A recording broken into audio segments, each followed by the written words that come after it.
to Fridays with Basil. This is Basil here, and I'm Pete. We're just talking about a few things that I've just been asked a lot in comments, I guess. It's like a bit of a wrap-up where I'll answer your questions with words rather than with text. So, well.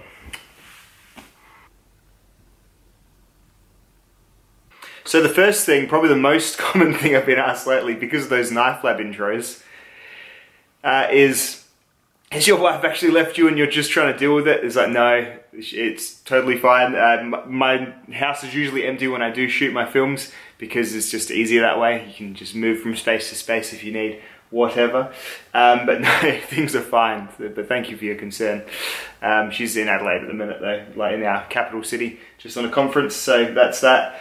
No, everything is good there, as far as I know anyway. Do you ever really know though? Oh, speaking of leaving me, I reckon Basil's thinking of getting up and getting the heck out of Dodge, aren't you, mate? Hey? He gets a bit uncomfortable with the talking. It's like he doesn't like the sound of my soothing dulcet tones from my voice. He can get cuddled instead.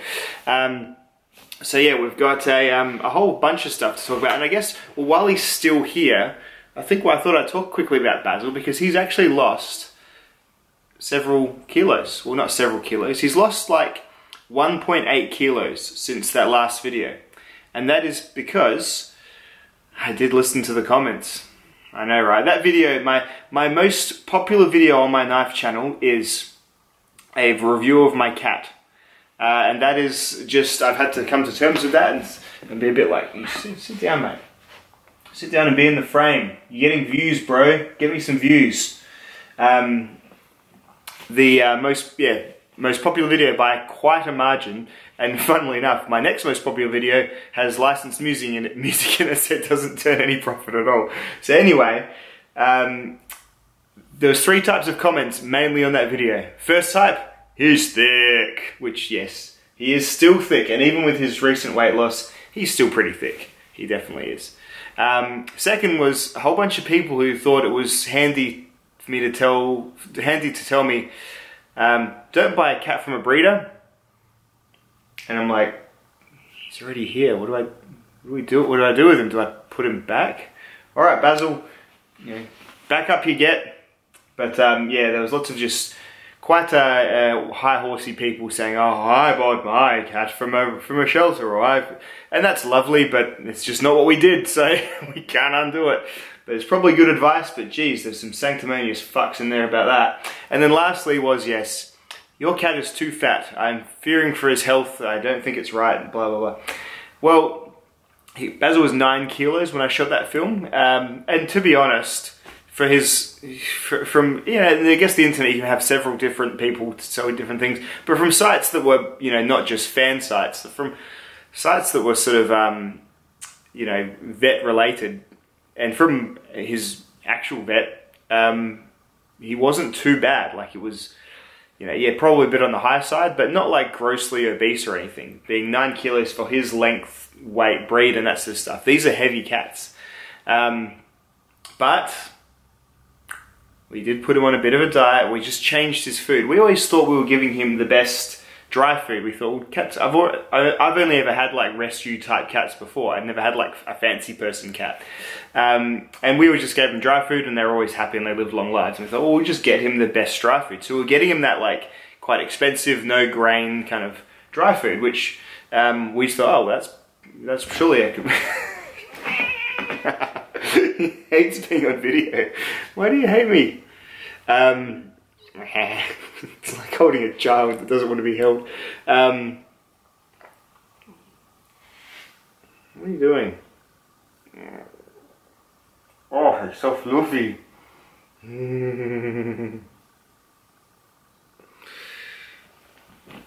Sit in your grey Basil chair. We got it so it matches you.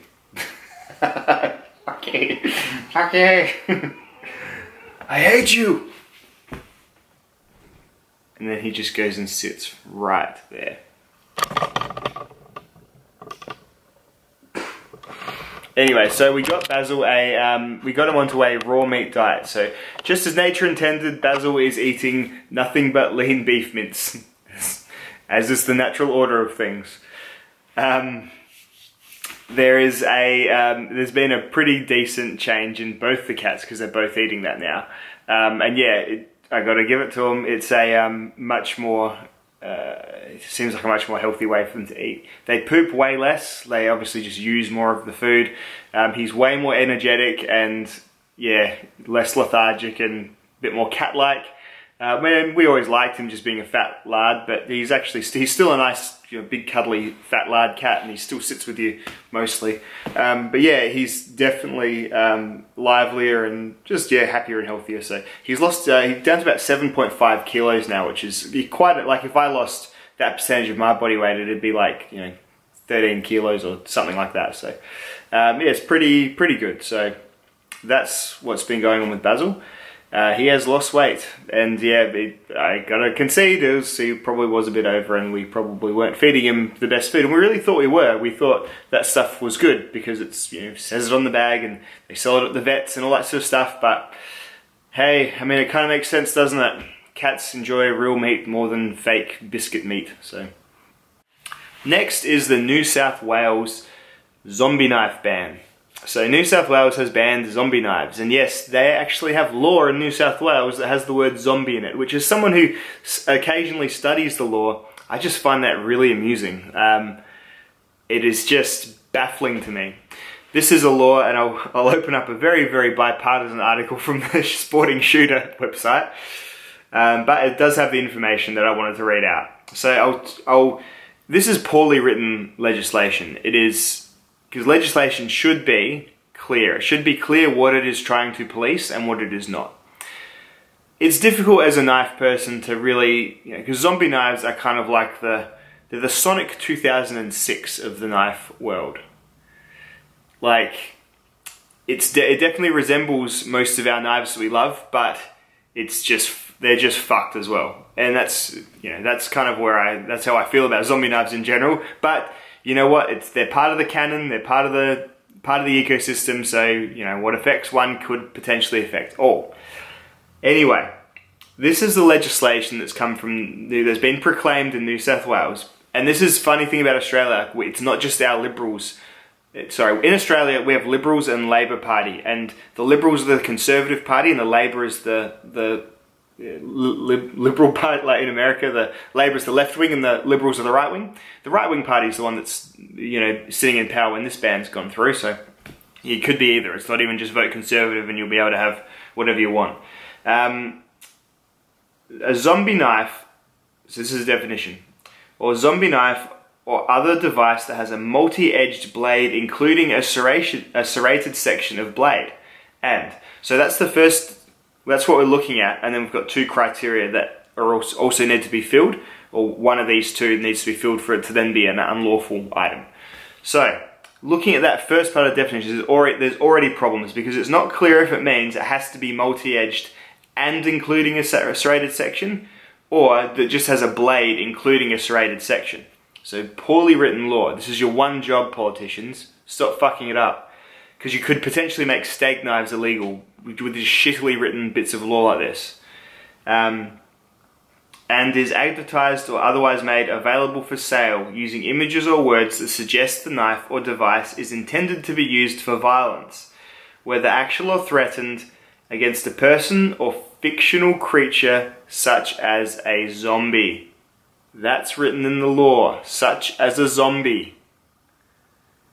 I mean, it does, that section A does actually take a bit of the teeth away from that general definition, which is good, because it does make this, that's why I'm not so worried about this law. This is really about appearances. It's pretty much saying that it has a multi-edged blade, including a serrated section of the blade. So regardless of how poorly written that is, the most important part of that sentence is the word and, because it means that's better than or, because if it was just that first bit, then yeah, pretty much every serrated knife is illegal. So, as poorly written as it is, and is the most critical point there. So then we've got these two A and B sections, which are about how the blade looks and is sold. So basically it goes on to say, has on the blade or handle images, words or markings that suggest the knife or device is intended to be used for violence, whether actual or threatened, against a person or fictional creature, such as a zombie. So, really we're looking at, I can see what they're trying to do. They want to ban, they want to stop young wankers from robbing service stations with these garish looking green knives. And you know what, as a knife fan, I too am offended by zombie knives, simply because they are such bad taste items. They just, ugh, like, if you like cars, you'd be offended by the Pontiac Aztec. It's the same sort of thing. But, you know, as I said, it's Sonic 06, but it's still part of the family. It's just that, you know, that one that you don't really talk to at dinner time. It's that one. So you got to still stick up for them, because family's family. Laws like this are written to really not accomplish too much, so I'm not too worried about it, to be honest. They come about either one or two ways. They get a high-profile event, so maybe in New South Wales, some fuckwit robbed a service station with a big zombie cleaver or something like that. And politicians, because they don't want to invest money in actually solving these social problems, may have a knee-jerk and say, well, we've taken those away from people now. They're not going to have them anymore. And I am firmly in the camp of it's not going to make the people who are going to do bad things stop having them anyway. But anyway.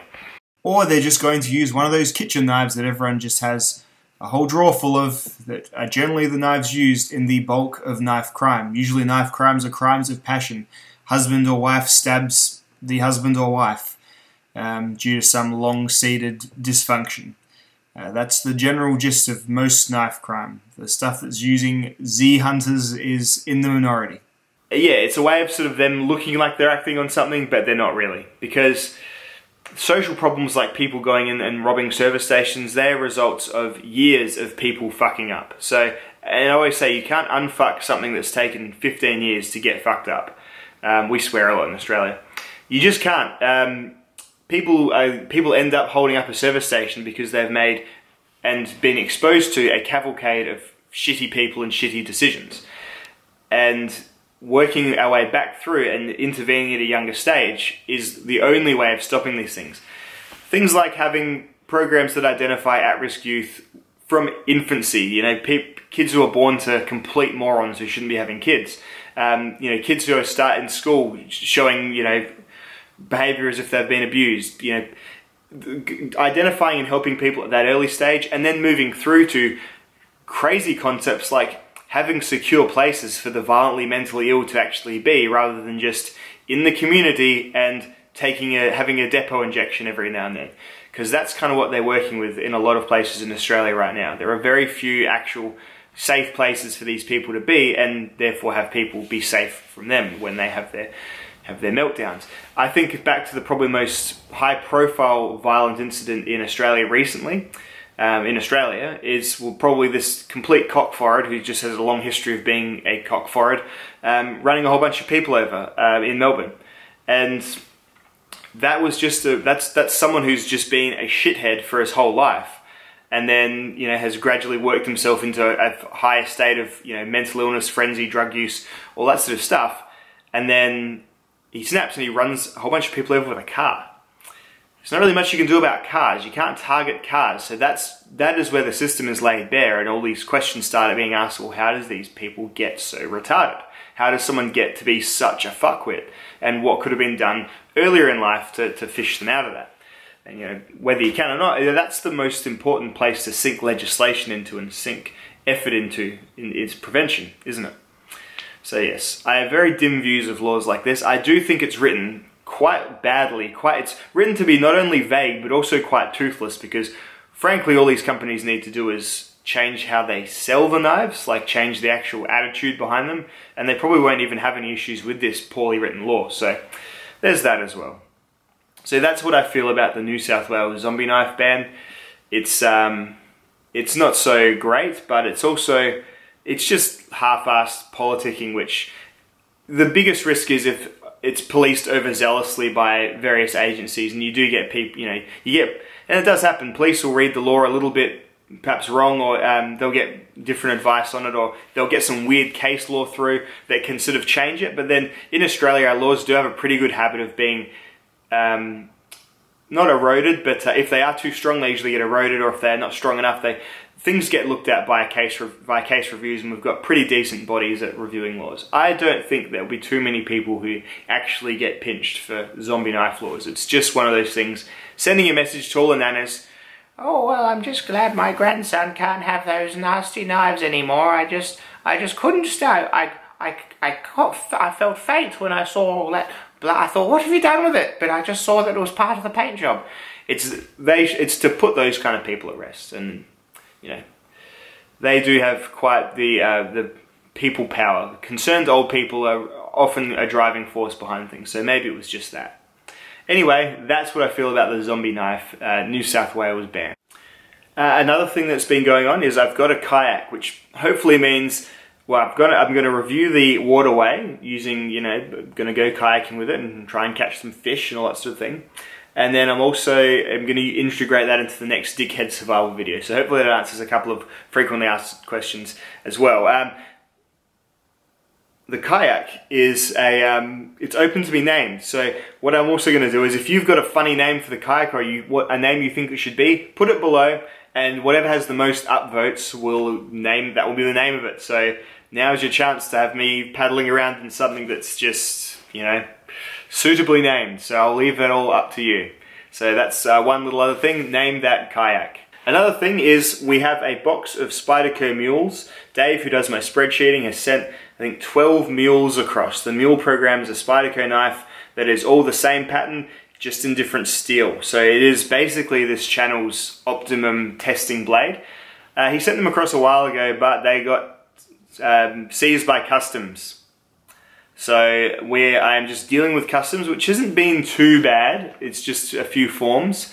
They thought I'd bought them. I think they thought I'd paid Dave, because he'd insured them for a reasonable amount of money, which is what they are worth, which you absolutely should do. If you ever send me anything, insure it for sure.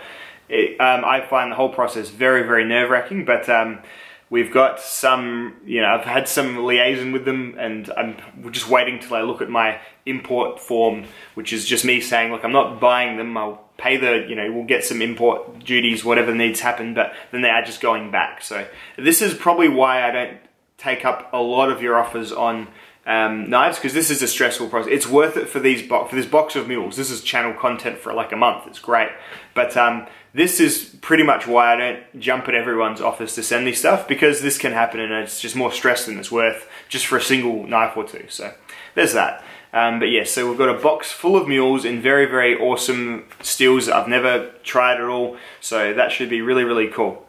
That's happening very soon. And with regard to stuff that's been arriving lately, well, mainly I've been banging on about this Spyderco waterway. This is a completely stainless LC200N fixed blade designed by Lance Clinton, who's a kayak fisherman, and it is just a peat knife through and through. It's like a 4 and a bit inch blade, nice and thin, LC200N G10 handles, real grippy G10, and it's quite a thin knife as well, so probably not like the knife for everything, but well, if I get sent a review sample, I generally don't keep it. I send it off to another reviewer. In fact, I could count on one hand the amount of review samples I've actually kept, and they're usually the things that are quite low value, so I don't, it's not worth selling it, and no one else really wants it. I don't do really review samples anymore unless it's something that really grabs me, which is exactly what this did, Lance. So this is going to go to Advanced Knife Pro after my testing, but I got my own, so I guess that's a spoiler about the review. Yeah, I want one for good, so yes, it's just holding up really well already. I haven't done any proper outdoor reviewing of it, but I've done my around the house sort of stuff on it. Principally, and this is what I've been doing with my fixed blades, it's a bit of a boring thing to put in the review, but to test a fixed blade's overall construction and like the handles and everything like that, you know, it's a pretty, and this is like, my attitude towards knife reviewing is kind of like, if he dies. Yeah, so I'm never too fussed about, you know,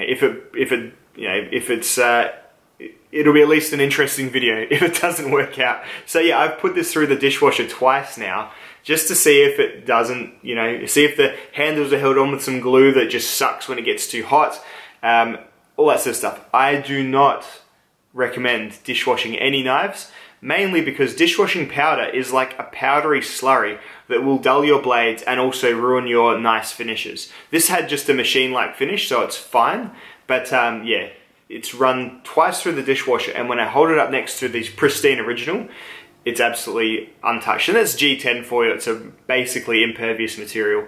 But yeah, I was really keen to see how it actually held together, and there is no, you know, sometimes the scales can like shrink, and even in my Spyderco, that's been put through the dishwasher, my Spyderco kitchen knife a couple of times, and that's even got a bit of the, like the papery glue stuff that they put underneath those handles has actually started to, you know, at least a little bit stick out. So interesting, but this one going really, really well. Great knife, Boltron sheath, just, yeah, very me. So that's going to be a review. What I often get asked about reviewing a lot, and I probably is this, the Phobos Legion. So this is just a knife that a couple of years ago I'd had no issues reviewing it. I'm just in a point where I feel disingenuous going out and simulating survival tasks, because I'm not particularly good at those tasks, nor do I really do them naturally in my, even when I go camping, I'm not a big wood splitter. I think it's just not quite me at the moment, having a knife like this. This is an impeccably designed and impeccably made knife. This is probably the best stainless steel survival knife you can get at the moment, I think. The Phobos, it's CPM 154, my black micarta handles, really nice leather sheath.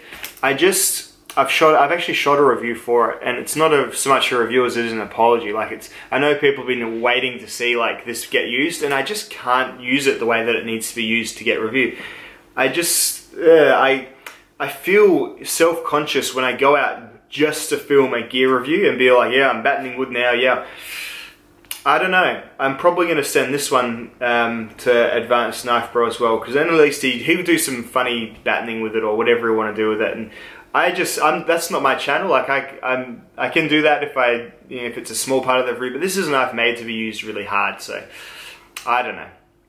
I'm really not sure with it, but that's what's been holding up the review. I'm just not quite with these knives at the moment. Like, I'm not quite, they don't naturally occur to me to use and collect these at the moment. So I'm just struggling, and I'm also struggling with reviewing my Gurkha Kukri. Funny thing about my Gurkha Kukri is, I'm not struggling to use it all. I'm always getting it out to like chop off a limb or something, or do something around the yard, but just don't have the camera going at the time. It's a great garden tool. Really great garden tool, and it's cool you're supporting a small economy and everything, but again, like I'm just in a bit of a weird stage right now where I'm very sort of steel and pocket knife focused, and the bigger knives, I just can't give them the love they deserve. I can't give this knife the awesome review that it deserves right now, so I'm just not sure if it's going to stick around or get given away or whatever. I might just even sell it because it's worth a fair bit of money and it's just not getting used. It's great though, but sorry, that's it, is what it is. I'd rather just not make a review than make like a review I'm not happy with. Because there's videos in my past that I'm just not happy with. When I look back on them, I'm just like, I just shouldn't have done that. I just shouldn't have. And you get the, you know, people call you on in the comments and you're like, you know, you're probably right. Like, this is probably me just trying to replicate survival tasks against no real background of need or experience. So there you go. There we go, the Basil moves away from you, you move towards the Basil. Anyway, and lastly, I don't know if you follow me on Instagram, you really should. There's just a huge amount of amazing content that I'm putting out there. But I did reveal my new short sword. I'm sure there's a cool Japanese word for this, but this is the CIKT Hishu. This was sent to me by my buddy Jeff. He was like, hey, I bought this a while ago. Don't really know why. It's just here, so if I sent it to be there, maybe it could just be there for a while.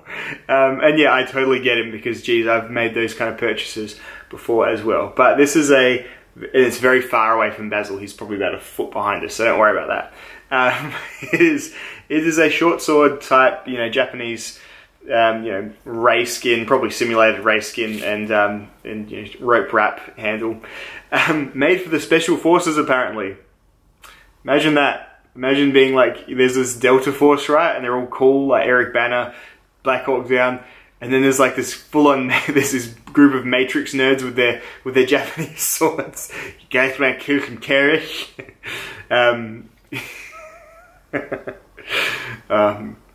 Matrix nerds. They need to make another Matrix film just so the Matrix nerds come back. A runner. Null pointer. Runner. Stevens. Agent. Simon, a runner. Freeman, 713. Anyway, But yeah, it's got a YR30 blade, I think YX30 blade. It's like a carbon steel, 1095-ish ton of carbon steel from the recipe. And yeah, I mean, it seems like a very well constructed short sword. It's the biggest of this range. There's like the Hisatsu. James Williams, I think, is the designer, and just made a lot of sort of these kind of style trailing point blades for CRKT. So there you go. It's probably just going to have some funny videos or just featuring some silly videos where I'm poncing around with it a bit. So that should be something to look forward to as well. And yes, it does come with a Kayak sheath, complete with a belt loop to put on your molly gear and perhaps your police duty belt. Who knows? If you're a policeman and you don't really want to be one anymore, then I'm sure if you strapped one of these on, it'd probably sort itself out for you. Alright, so there's that too. So that's probably just going to feature. I'm not sure if I'll do a full review on it or not, but we'll definitely have it exist in the background of some of my videos for sure. So yeah, that's Fridays with Basil. He's losing some weight. We've got a boat that you can name in the comments. The Phobos and the Cuckoo reviews. Shrug, sorry. New South Wales knife laws. New sword. It's a relatively complete roundup. Oh yeah, still with the wife. So we'll see you all in the next one. I like doing these, so hopefully I'll do one a little bit more often. Fridays with Basil. See ya in the next one. Goodbye.